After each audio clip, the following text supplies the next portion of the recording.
30 years ago, I spent a holiday on this canal, an idyllic holiday, and I was so surprised to arrive here at this wharf that I was intrigued. I've now come back and I'm going to meet Owen Green from the Oxford Geology Trust, who's going to tell me about this place.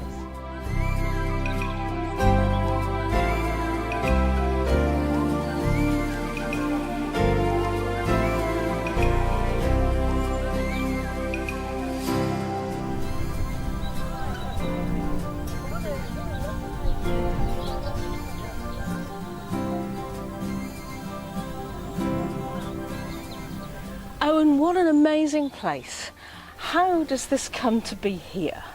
Well, Kirtlington Quarry was, they were first doing some work here in the early 1900s, but there is evidence that there was quarrying going on in this area a couple of centuries beforehand, when they used to quarry the fuller's earth, which they used to use for cleaning sheep's fleeces. But the quarry here was actually the result of the limestone industry, and initially there was quarrying going on to take the limestone up to, or the processed lime up to Birmingham and Coventry via the canal. So hence that's why the quarry is right beside the canal. Quarrying was short-lived here, only for about 30 years. By which time then the canals had been superseded by the railways, and so quarrying moved to Shipton on Cherwell. But this particular quarry is important geologically because it allows us to see a part of the geological history of the British Isles which we can't see anywhere else. And that's this sort of rocks exposed here from the Jurassic period. They are very shallow water marine rocks, so shallow in fact that we get footprints in certain parts of this horizon. In fact, there's another quarry just over to the east of us at Ardleigh where there's a very famous dinosaur footprint trail in there.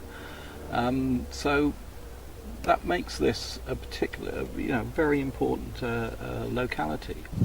So we were underwater then here in order to give us the animals that we have? We were definitely underwater here. Yes, there are marine fossils that will be found, and we'll see some later in that come out of the rocks here. There's also a range of rocks which, if we went further to the west, we would get typical oolites, but because we are further to the shore, we see sort of plant material in some of the samples which you get from over at a place called Stonesfield. Rocks of the same age, the famous Stonesfield slates, but they contain a lot of plant material. Here in this particular quarry, the fauna is dominated by a type of fossil called a brachiopod, and we will see examples of them when we look around at the rocks. So yes, over to the east from us we had a land mass. This was known as the London Brabant platform, so that was some high land, and then over to the west we're going into slightly deeper water, but it's still fairly shallow marine conditions, and that's where we get nice, well-developed oolites. So quarrying here obviously had an effect on what we see today, which is like an amphitheatre. Yeah. Did that have any effect on our appreciation of the fossils or our discovery of the fossils? Well, not initially. I mean, they were quarrying for the lime rock, and so this was an important industrial archaeological site in a way that there's still remnants of the rail track, the small narrow gauge rail track that ran through the quarry. But the quarrymen themselves weren't interested in the fossils, but because geologists around that time were, and so they would often come and pay the geologists, pay the quarrymen to find the fossils and keep them for them.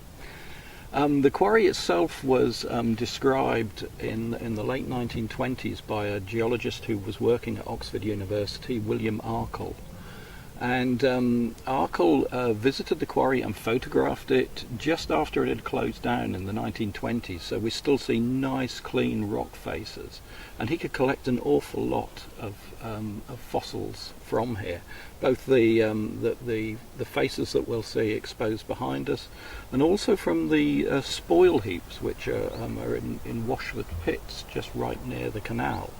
There are some lovely brachiopods to be found in there. They always say in archaeology you go looking for the rubbish pits. Evidently it's the same in geology, you look for the rubbish pits. It certainly helps, yes it does help, but of course as a geologist we really want to see the fossils in context, so we do need a clean face, and if the rocks are in situ, as they were laid down, and then the fossils are in situ, that means that we can actually help work out the paleo-environmental conditions and the paleo-ecological conditions of the fauna that were actually living there at the time. So really the quarrying helped with what we can see today, but we wouldn't have wanted it to gone on any longer. I'm sure that if people in the village now knew that the owners of the quarry still had the quarrying rights, they would be a little bit upset if lorries started moving back in here and big diggers were coming in here. Now I know it's designated as an SSSI. It is. Tell me a little bit about that. Okay, so the designation came around a few years ago, when the geological importance of it, in fact how it fits in with other Jurassic sites, Middle Jurassic sites, which are about, all have rocks of about 160 million years old. So this particular site was seen to fit in this geographical situation. And fortunately for us, there was a local geologist who lived in the village in Kirtlington, Stuart McKerrow. Now, Stuart realised that how important this site was. It had been designated a triple SI, but it was very, very overgrown. So he managed to enlist the help of the Geologists Association and working with the Cherwell District Council and the owners of the site, who at that time were Blue Circle Cement. They then leased the site to the district council.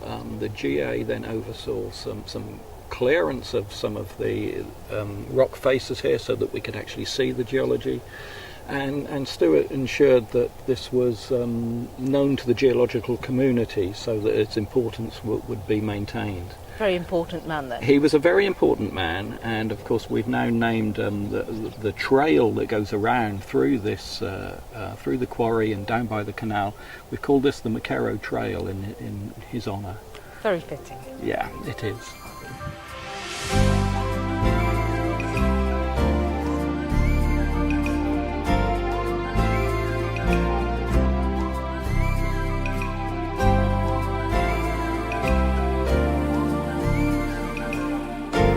Right, well, here we are at one of the places where we can actually have a look at the rocks in some detail. Right. Perhaps the most significant thing that stands out is the fact that there are two very distinct units.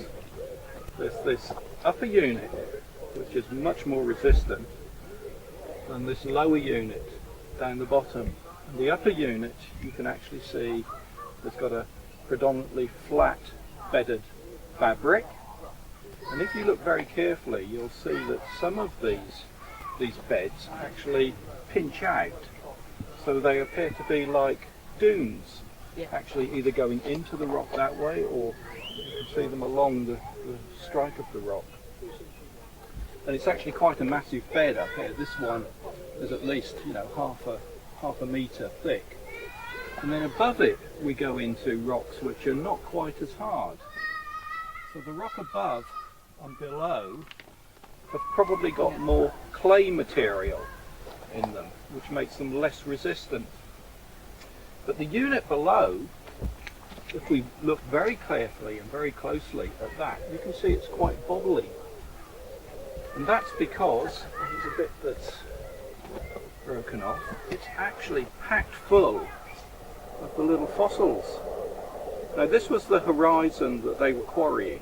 This is the one that they were actually breaking down to get the lime out to make the cement.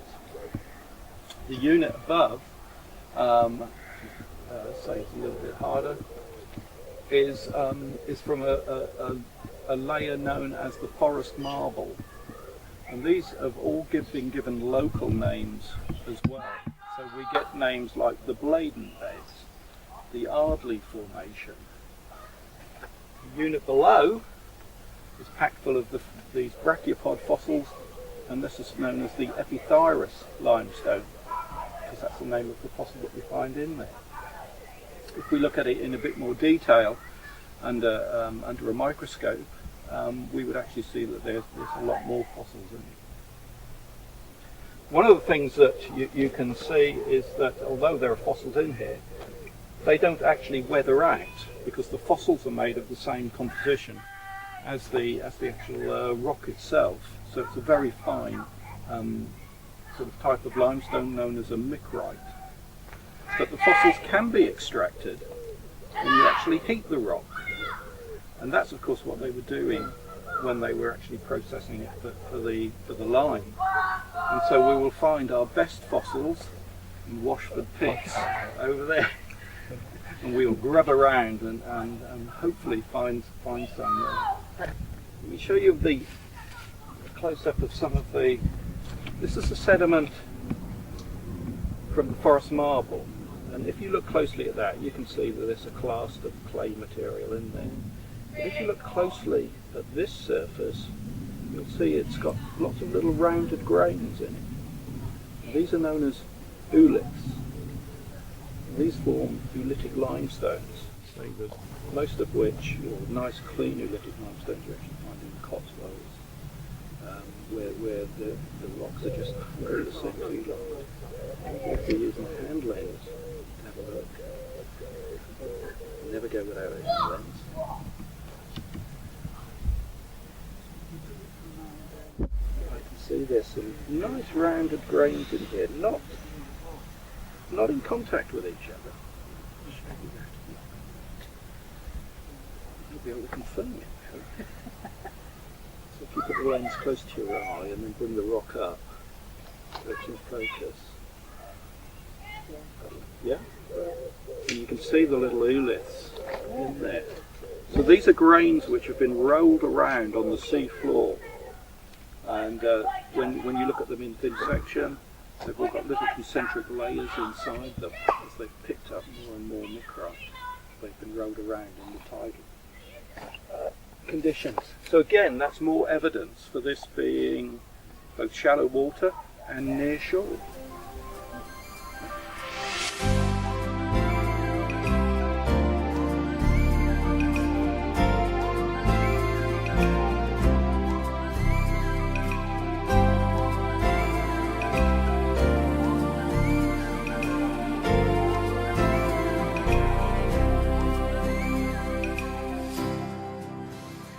Having been down here in the summer and talked to Owen about Kirtlington Quarry and learned that it's an SSSI, I pondered on this. I've come back now on a rather blustery November day to meet Stuart Mabbott, who is the wildlife presenter for Radio Cherwell. He should know about all the flora and fauna, so I'm off to see him and see what he can tell us.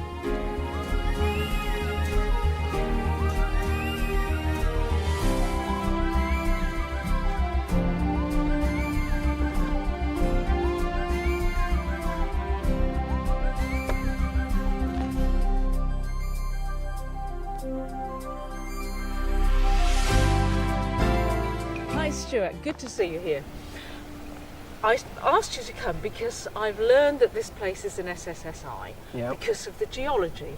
Yep. Now, it seems to me that if it's an SSSI, there's going to be some special flora and fauna here as well, and I reckon that you're the man that's going to tell me what we'll find. Yeah, indeed. Basically, it is an SSI because of the geology, but there has been lots of surveys done here which backs up the importance of this site. Now, along the Arctic Canal, there's a lot of interesting little habitats, and they're all linked up by that canal, lots of little green corridors, and this forms part of that. So that's part of the importance of this site. It's part of the wider community. Now, it's a very mixed habitat, and we need to keep it mixed, because That's what keeps the diversity here. If one thing comes in and dominates, then we're going to lose that diversity and the importance will be lost. Now around you've got hawthorn, sycamore, oak, woodland, and then you've got an open floor around us. Now that's the important bit. And what I want you to try and do in this piece is to get people to read the landscape that they're in. They go for walks, but try and read the landscape. Now with the woodland, if it's not managed, the sycamores and the oaks are going to dominate.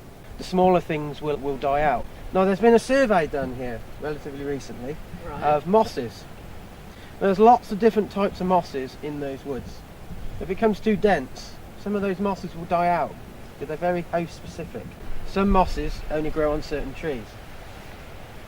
There are also, in this open grassed area, there is a whole nother set of mosses. So you can see if this woodland encroaches into this grassed area, there's a certain species of moss that are nationally rare that will be lost. Okay. There's also been a survey of wasps, bees and ants. And there are some nationally rare wasps and bees in this area. But what I want you to look at out in this grassed area, you were surrounded by man's impact, which is like the old quarry. But then you just take this for granted, that this old spoil heaps, these little lumps. But these little lumps in the ground here with the dark tops, they're anthills. They only get like this when the ground is completely undisturbed. It takes many generations for that to increase. So when you're walking across a piece of land, you might be walking across a habitat. But there is one thing I want to draw people's attention to here. There are two habitats I pointed out, the grassland and the woodland. A key habitat in itself is that woodland edge. Between the two. Between the two. There are some creatures that only live in those edge habitats. So the whole thing is important, Yes. not just the two halves. Yes. Now, you can increase that woodland edge habitat in one simple management technique. Tell me. It's very easy to just have a big curve on woodland edge, but if you have like scallop shapes that cut into the wood, you've gone from point A to point B, but you've possibly doubled that habitat by going in and out. Okay. Yeah. So it's the management as well. There are some orchids on this site. People go mad about orchids, but I don't necessarily think the orchids are. They're great, but they're only a small part of it. As soon as you get an orchid popping up, people start getting excited.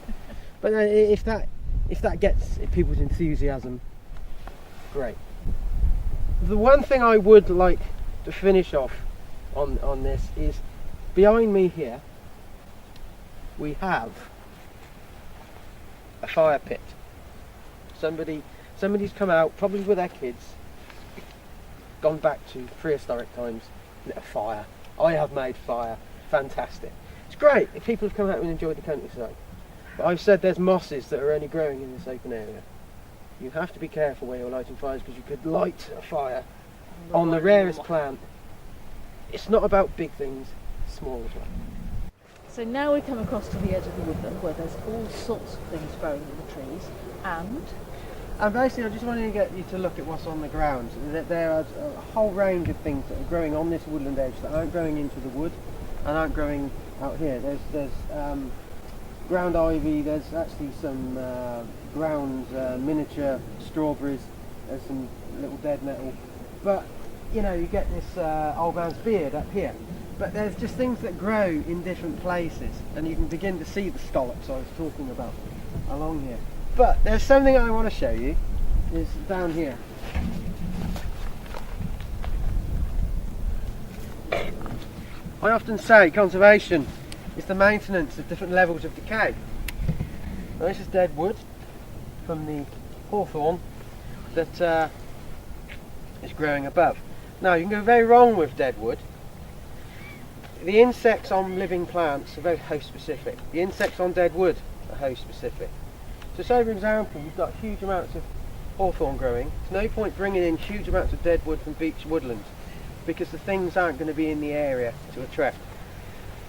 There's also different mosses growing that will only grow on dead wood of hawthorn. If it's living, it's not going to grow on it. So we need to keep this stuff as well. But the most important thing of what this film is going to talk about here is I pulled this out from the undergrowth. It's got to go exactly where I picked it up from, because these things are very specific to the sites and the locations as well. So if I go and put this out into the open sunshine, everything that's alive on this will probably die in itself. So I'm going to put it back. You've got it on film, so hopefully it will go back there. No, I think it was about there. So if people just think about it, they can relate this back to their own gardens and just replicate it and bring a bit more wildlife into their own garden. Thanks ever so much, Stuart.